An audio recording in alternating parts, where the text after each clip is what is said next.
Since I took office, I have been proud to build on the work of all those giants who came before me to support our natural resources and to help all Americans get out into the great outdoors. We've protected more than 265 million acres of public lands and waters. That's more than any administration in history. We've seen more victories under the Endangered Species Act than any previous administration. We're restoring vulnerable ecosystems like the Mariposa Grove of giant sequoias right here.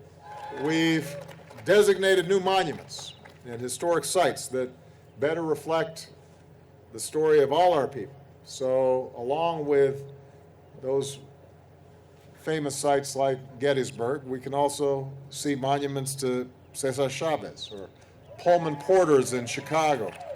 So as we look back over the last 100 years, there's plenty to celebrate about a national park system that is the envy of the world.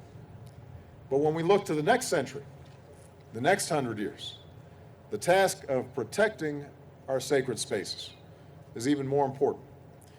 And the biggest challenge we're going to face in protecting this place and places like it is climate change. One of the reasons I ran for this office was to make America a leader in this mission.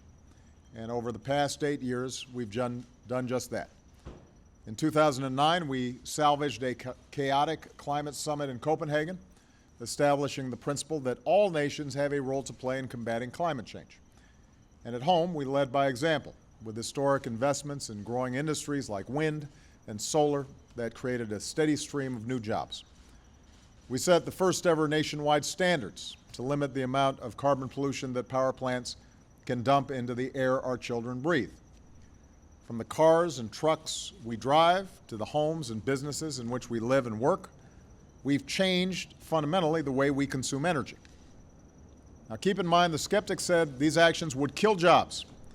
And instead we saw, even as we were bringing down these carbon levels, the longest streak of job creation in American history. We drove economic output to new highs, and we drove our carbon pollution to its lowest levels in 2 decades. And by sending a signal that this is going to be our future, a clean energy future, it opens up the floodgates for businesses and scientists and engineers to unleash high-tech, low-carbon investment and innovation at a scale that we've never seen before.